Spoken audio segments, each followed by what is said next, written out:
다 같이 새벽 기도에 하나님께 드리겠습니다.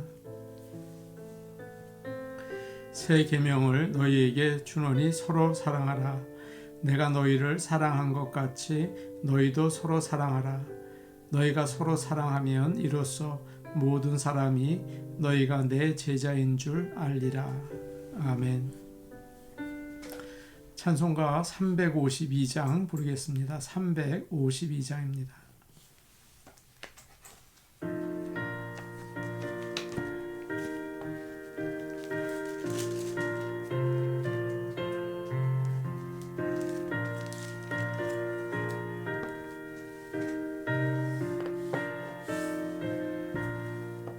십자가 군병들아 주위에 일어나 기들고 앞서 나가 담대히 싸우라. 주께서 승전하고 영광을 얻도록 그 군대가 느리사 이기게 하시네. 십자가 군병들아 주위에 일어나 그 나팔 소리 듣고 곧 나가 싸워라. 수 없는 원수 앞에 주 따라갈 때에 주 예수 힘을 주사 강하게 하시네. 십자가 군병들아 주위에 일어나 내 힘이 부족하니 주 권능 믿으라. 복음의 갑주 입고 늘 기도하면서 너 맡은 자리에서 충성을 다하라. 십자가 군병들아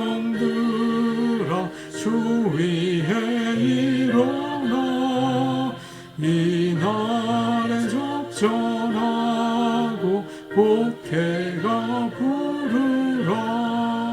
승전한 군사들은 영생을 얻으며 영광의 주와 함께 왕노릇하리라.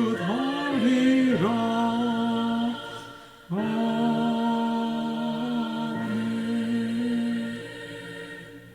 찬송가 96장 부르겠습니다. 96장입니다.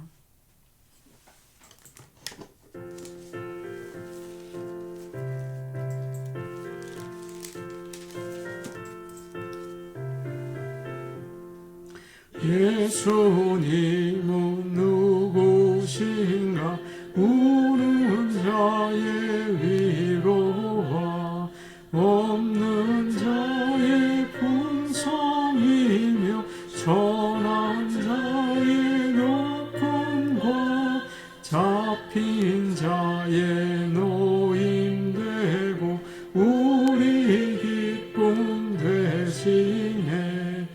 예수님은 누구신가 약한 자의 강함과 눈먼 자의 빛이시며 병든 자의 고침과 죽은 자의 부활되고 우리 생명 되시네.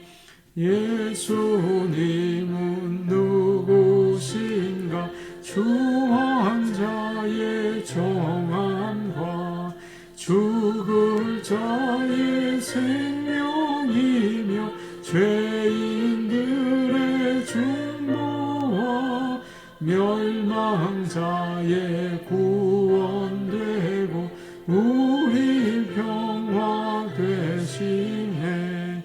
예수님은 누구신가 온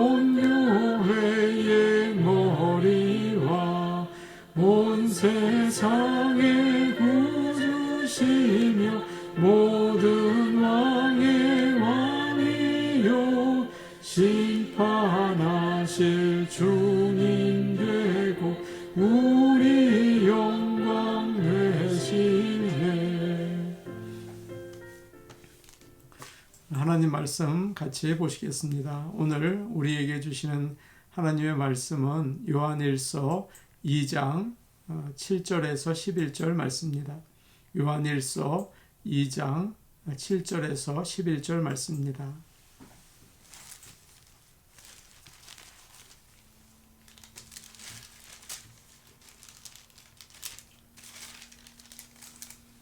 요한일서 2장 7절에서 11절 말씀을 우리가 한 목소리로 같이 읽겠습니다. 제가 가지고 있는 성경, 신약 성경 388페이지에 있습니다. 사랑하는 자들아, 내가 새 계명을 너희에게 쓰는 것이 아니라 너희가 처음부터 가진 옛 계명이니 이 옛 계명은 너희가 들은 바 말씀이거니와 다시 내가 너희에게 새 계명을 쓰노니 그에게와 너희에게도 참된 것이라. 이는 어둠이 지나가고 참빛이 벌써 비침이니라. 빛 가운데 있다 하면서 그 형제를 미워하는 자는 지금까지 어둠에 있는 자요. 그의 형제를 사랑하는 자는 빛 가운데에 거하여 자기 속에 거리낌이 없으나 그의 형제를 미워하는 자는 어둠에 있고 또 어둠에 행하며 갈 곳을 알지 못하나니 이는 그 어둠이 그의 눈을 멀게 하였음이라. 아멘. 요한일서 말씀을 통해서 하나님께서 크신 은혜를 우리에게 베푸시기를 원합니다. 한 4, 5년 전에 재미있는 일이 있었습니다.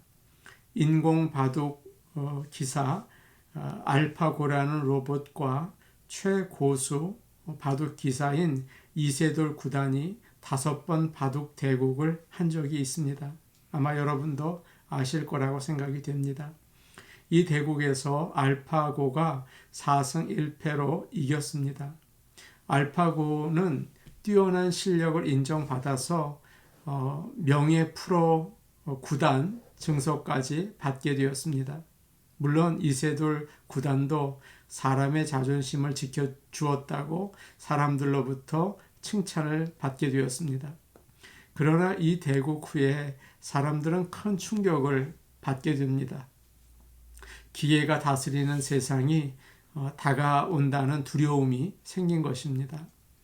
어느 목사님께서 이 대국을 보고 이런 상상을 하셨습니다. 머지않아서 인공지능 목사들이 등장해서 인간 목사들은 다 사라질지 모른다는 생각이었습니다. 인공지능 목사들은 성경 말씀을 완전하게 알고 세계 모든 설교들을 다 알고 분석해서 어느 본문이든지 최고의 설교를 만들어내게 됩니다. 또한 성도들이 고민하는 모든 문제들에 대해서 정보를 다 가지고 있기 때문에 어떤 문제든지 듣고 상담해주고 치료해줄 수 있습니다. 교인들은 신방 받을 필요도 없고 또 뭘 대접을 해야 하나 고민할 필요도 없죠. 인공지능 목사님이시기 때문입니다. 사택이나 승용차를 내드리지 않아도 되죠. 얼마나 편리합니까? 그저 스마트폰을 켜서 내가 좋아하는 얼굴, 목소리, 몸을 가진 인공 목사를 만들어 놓으면 됩니다. 그러면 신학교는 문을 닫아야 하고 웬만한 목사들은 다 보따리를 싸야 하겠죠.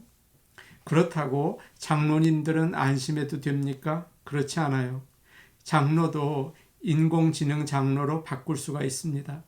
무슨 일이든지 성경에 맞추어서 올바로 판단하고 예배 때 대표 기도를 아주 은혜롭게 하고 모든 주어진 부서를 최선을 다해서 일을 하고 모든 교인에게 공손하게 인사를 합니다. 인공지능 장로를 만들어 놓으면 모든 성도들은 기뻐할 것입니다. 그러면 교회에 사람이 있을 자리가 어디에 있겠습니까? 그런 이야기를 듣고서 곰곰이 생각하게 되었습니다. 로봇과 사람의 차이가 뭐가 있을까? 이세돌 구단은 딸 바보라고 합니다. 어린 딸 앞에서는 꼼짝 못한다고 해요.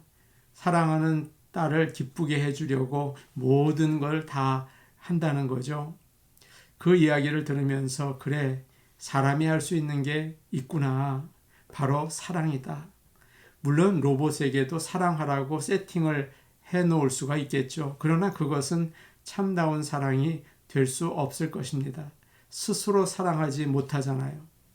하나님께서 우리에게 주신 최고의 선물은 바로 사랑입니다. 오늘 말씀을 통해서 우리는 하나님의 사랑이 어떻게 나타나야 되는지 살피고 은혜를 받으려고 합니다. 우리는 어제 순종에 대해서 살펴보았습니다. 하나님을 아는 자는 그의 말씀에 순종한다. 그렇게 배웠죠. 오늘 말씀은 하나님을 아는 자는 형제 자매를 사랑한다 라고 이야기합니다. 어제는 나의 자녀들아 이렇게 사도 요한이 불렀어요. 그러나 오늘 말씀을 보시면 7절에 사랑하는 자들아 이렇게 시작됩니다. 사람들은 요한을 사랑의 사도라고 불렀죠. 그렇기 때문에 오늘 이 말이 사도 요한에게는 가장 어울리는 말이 아닌가 그런 생각을 하게 됩니다. 앞으로도 사랑하는 자들아 이런 표현이 여러 번 나올 것입니다. 사실 이 편지에는 성도들을 꾸짖는 말씀이 많이 나옵니다. 누구에게 불쾌한 말을 할 때 보통 사람이 얼굴 표정이라든지 행동이 아주 냉정해지기가 쉽죠. 그러나 지금 요한은 사랑하는 자들아 그러면서 부드럽게 이야기하고 있습니다. 여기서 우리는 한 가지 교훈을 얻게 됩니다. 사랑 안에서 진리를 말해야 한다는 것입니다. 진리를 전할 때는 항상 사랑의 보자기에 싸서 전달해야 합니다. 7절을 보니까 이런 말씀이 있습니다. 내가 새 계명을 너희에게 쓰는 것이 아니라 너희가 처음부터 가진 옛 계명이니 옛 계명은 너희가 들은 바 말씀이거니와. 오늘 말씀의 주제는 형제 자매를 사랑하라입니다. 서로 사랑하라는 말씀은 새 계명이 아니죠. 구약 성경에 있는 옛 계명입니다. 성도들이 처음 듣는 생소한 말이 아니에요. 이미 잘 알고 있었고 오래된 하나님의 명령입니다. 서로 사랑하라. 대표적인 계명인 10계명을 한마디로 요약한다면 사랑하라입니다. 1계명에서 4계명까지는 하나님을 사랑하라는 것이고 5계명에서 10계명까지는 이웃을 사랑하라는 거죠. 성도들은 예수님을 믿을 때 처음부터 서로 사랑하라는 말씀을 잘 알고 있었습니다. 한 번은 서기관 한 사람이 예수님께 물었습니다. 모든 계명 가운데 첫 번째가 무엇입니까? 주님은 대답하셨습니다. 내 마음을 다하고 목숨을 다하고 뜻을 다하여 주 너의 하나님을 사랑하라. 이것이 첫 번째이고 둘째는 이것이니 내 이웃을 내 자신과 같이 사랑하라 하신 것이다. 이보다 더 큰 계명은 없다. 라고 대답하셨습니다. 지금 요한은 성도들이 다 알고 있는 말씀을 다시 가르치고 있는 것이죠. 그러나 참 이상한 말씀이 나옵니다. 7절에서는 내가 새 계명을 너희에게 쓰는 것이 아니다. 옛 계명이다 라고 했는데요. 8절을 보니까 다시 내가 너희에게 새 계명을 쓴다 이렇게 말하고 있습니다. 서로 사랑하라는 계명이 옛 계명이잖아요. 그런데 새 것이라고 또 8절에 이야기하고 있습니다. 왜 그렇습니까? 예수님은 그것을 새롭게 사람들에게 보여주셨습니다. 주님은 모든 사람을 사랑하셨습니다. 부자 청년, 니고데모와 같은 종교 지도자, 사람들에게 손가락질을 받던 사마리아 여인, 그리고 예수님은 나무 위에서 예수님을 쳐다보고 있던 세리 삭개오를 사랑의 눈으로 보셨죠. 그리고 그의 이름을 부르면서 삭개오야 오늘 내가 너의 집에 가서 식사해야겠다 그러셨습니다. 삭개오는 깜짝 놀랐습니다. 그리고 삭개오의 찬 마음이 예수님의 따뜻한 사랑으로 녹아내리게 되죠. 주님은 이렇게 말씀하신 적이 있습니다. 새 계명을 너희에게 주노니 서로 사랑하라. 내가 너희를 사랑한 것 같이 너희도 서로 사랑하라. 그리고 믿는 사람들도 예수님을 따라서 사랑할 수 있게 되었습니다. 성령님께서 그들의 속에서 하나님의 사랑을 마음에 부어주셨기 때문입니다. 서로 사랑할 수 있게 되었죠. 예전에 있었던 구약의 계명을 예수님께서는 새롭게 만드셨어요. 예수님의 일행이 사마리아 지방을 지나가게 되었습니다.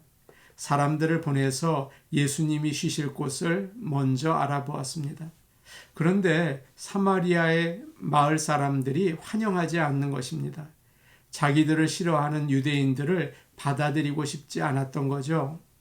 그 일을 알고 야고보와 요한이 뭐라고 합니까? 예수님께 이런 말을 합니다. 주님, 하늘에서 불을 내려서 저들을 멸망시켜 버립시다. 주님은 그들의 모습을 보면서 야고보와 요한을 가리켜서 보아너게 우레의 아들들이라고 부르시죠. 요한도 그런 사람이었습니다. 성격이 불같았죠. 그런데 그에게 변화가 일어난 것입니다. 교회사를 보시면 사도 요한은 나이가 들어서 몸이 불편해지자 제자들의 부축을 받으면서 또 수레에 들것에 실려 다니면서 말씀을 전했다고 합니다. 그때 그는 입버릇처럼 서로 사랑하라 그 말을 전했다고 해요. 불같은 성격을 가진 요한이지만 주님을 만나고 성령님을 받아서 사랑의 사람으로 변하게 된 것입니다. 이 사실을 생각할 때마다 우리에게도 희망이 있습니다. 새 사람이 되어서 성령의 열매인 사랑을 맺기를 간절히 원합니다. 예수 그리스도는 참 빛이십니다. 그가 오셔서 이 어두운 세상에 빛을 비추셨어요. 그래서 9절은 이렇게 말하고 있습니다. 우리 9절을 같이 보겠습니다. 같이 보십니다. 시작. 빛 가운데 있다 하면서 그 형제를 미워하는 자는 지금까지 어둠에 있는 자요. 예수님이 그 안에 있는지 안 계시는지는 형제 자매의 관계에서 나타납니다. 인간 관계에서 사랑은 빛이고 미움은 어두움이라고 우리에게 말해주고 있습니다. 형제 자매를 사랑하지 않는 사람은 어두움 가운데 있는 것이죠. 형제 자매는 우리가 매일 만나고 함께 일하고 같이 사는 사람들을 가리킵니다. 그럴 때가 있어요. 아프리카나 북한에 사는 가난한 사람들을 참 사랑한다. 내가 도와야겠다. 그래요. 그런데 가만히 보면 가까이에 있는 사람들과는 잘 지내지 못합니다. 불편하고 또 때로는 미워하고 차게 대하죠. 그러면 너희는 어두움에 있는 거다. 오늘 주님은 말씀하십니다. 매일 만나는 사람을 사랑하라. 빛 가운데 있는 것이다. 10절에서 11절은 이렇게 말하고 있습니다. 10절과 11절 말씀 함께 보겠습니다. 시작. 그의 형제를 사랑하는 자는 빛 가운데 거하여 자기 속에 거리낌이 없으나 그의 형제를 미워하는 자는 어둠에 있고 또 어둠에 행하며 갈 곳을 알지 못하나니 이는 그 어둠이 그의 눈을 멀게 하였음이라. 우리가 형제 자매를 사랑하면 빛 가운데로 걸어가는 것입니다. 그래서 자기가 넘어지지 않고 다른 사람도 넘어지지 않게 합니다. 다른 사람을 사랑하면 그들에게 예수님을 나타내죠. 복음을 전할 때 잘 받아들입니다. 그러나 미움은 어떻습니까? 눈을 어둡게 만들기 때문에 자꾸만 넘어집니다. 예수님은 믿는데 마음에 미워하는 사람이 있으면 영의 눈이 어두워집니다. 앞을 보지 못해요. 아무리 나에게 잘못이 없고 그 사람이 잘못이 있어도 누구를 미워하면 우리의 눈은 어두워집니다. 어느 목사님이 목회를 하면서 가장 부끄러웠던 일 중에 하나가 교회에 직분자를 세울 때였다고 합니다. 그 목사님은 주일 성수, 11조, 성경 공부, 교회 봉사를 잘하면 직분자로서 자격이 충분하다고 생각했습니다. 그러나 사랑이 부족한 것은 상관하지 않았습니다. 주님이 강조하신 것을 무시한 거죠. 그런 기준을 가지고 직분자를 세웠습니다. 그런데 그 사람들이 교회를 잘 섬기기는커녕 문제만 일으키는 것입니다. 목사님은 나중에 주님의 교회는 사랑 없이는 이루어지지 않는다는 사실을 깨달으셨다고 합니다. 사랑은 그리스도의 몸인 교회의 피와 같습니다. 피는 몸 모든 곳에 가죠. 그래서 모든 세포에 영향을 공급합니다. 믿는 자들이 서로 사랑하면 온 몸이 건강해집니다. 교회가 아름다워집니다. 사랑하지 않으면 영적인 동맥이 막혀요. 그러면 교회는 큰 위험을 당하게 되는 것입니다. 철로 역정을 보면 크리스천이 하늘나라를 향해서 갑니다. 가는 길이 참 험하고 무서운 것들이 있고 유혹이 밀려오고 고통이 있습니다. 그러나 그가 빛을 따라갈 때 참 안전합니다. 그것이 바로 하나님의 사랑이라고 오늘 요한 1서는 우리에게 가르쳐주고 있습니다. 하나님은 오늘 우리에게 서로 사랑하라. 그래서 빛 가운데 거하라. 그렇게 가르쳐 주십니다. 우리 같이 기도하시겠습니다. 오늘 말씀을 기억하시면서 서로 사랑하게 하소서. 성령님께서 나의 속에서 역사하셔서 주님이 모든 사람을 사랑한 것처럼 다른 사람을 사랑하게 하여 주옵소서. 예수님을 증거할 수 있게 도와주옵소서. 나와 맞지 않는 사람도 사랑할 수 있게 성령님께서 도와주옵소서. 미국의 정치적인 안정을 위해서 기도하기 원합니다. 모든 갈등이 해결이 되고 국민이 하나가 되는 가운데 새로운 정부가 출발할 수 있게 도와주옵소서. 교회를 위해 기도하겠습니다. EM의 부흥을 위해서 기도하겠습니다. 최재현 전도사님과 함께 해주시고 이 땅에 있는 젊은이들을 하나님께서 믿음의 길로 인도하여 주옵소서. 우리 교회를 사용하여 주옵소서. 나이 든 세대는 든든한 기초가 되고 젊은 세대는 기둥이 될 수 있는 교회 되게 도와주옵소서. 비록 인터넷으로 예배를 드리지만 교회에 새로 오시는 분들이 계십니다. 믿음이 자라날 수 있게 은혜 주시고 주님이 따뜻하게 돌보아 주옵소서. 우리 같이 기도하시겠습니다. 오늘 오신 아버지 하나님 감사합니다. 아버지의 오늘 말씀을 기억하며 서로 사랑하기를 원합니다. 아버지 함께하여 주시옵소서. 우리 안에 계신 성령님께서 도와주셔서 미워하지 않게 하시고 예수 그리스도가 가르쳐 주신 대로 사랑할 수 있도록 도와주시옵소서.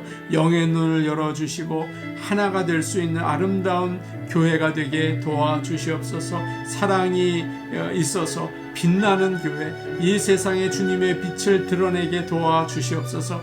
아버지 하나님, 미국을 위하여 기도합니다. 정치적인 갈등으로 인해 나라가 어두운 가운데 있습니다. 주님이 도와주셔서 사람들의 마음을 십자가의 그 사랑으로 모아주시고 하나가 되게 하시고 사람들이 자기 마음대로 생각하지 않게 하시며 겸손하게 아버지 하나님의 뜻을 발견할 수 있게 도와주시옵소서. 아버지 하나님, 온 국민이 하나가 되게 하시고 정치적인 문제가 해결되는 가운데 새로운 정부가 출발할 수 있도록 크신 은혜 베풀어 주시옵소서. 아버지여, 좋은 나무 교회를 위하여 기도합니다. EM을 위하여 기도합니다.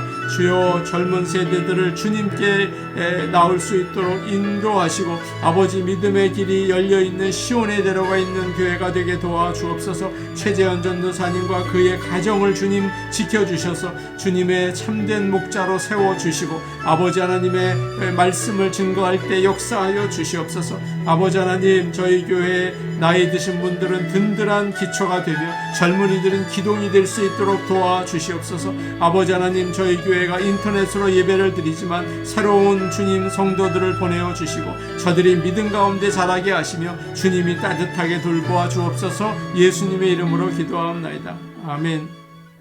아버지 하나님, 서로 사랑하기를 원합니다. 참 세상이 어두워서 서로 사랑하기가 어렵습니다. 예수를 믿는다고 하지만 예수만 믿고 사람들은 사랑하지 못하는 참 거짓말쟁이가 됩니다. 주여, 예수님을 사랑한다면 빛 가운데 있을 것이고 빛 가운데 있다는 말은 사랑한다는 말인데 아버지, 우리는 이중적으로 살고 있습니다. 용서해 주옵소서. 구원받은 백성답게 아버지 사랑할 수 있게 도와주시옵소서. 아버지 하나님, 우리 교회 빛된 교회 되어서 하나 되어서 주님을 증거하기 원합니다. 미국이 참 혼란스럽습니다. 아버지 하나님, 한 마음으로 모아질 수 있게 도와주시옵소서. 예수님의 이름으로 기도하옵나이다. 아멘.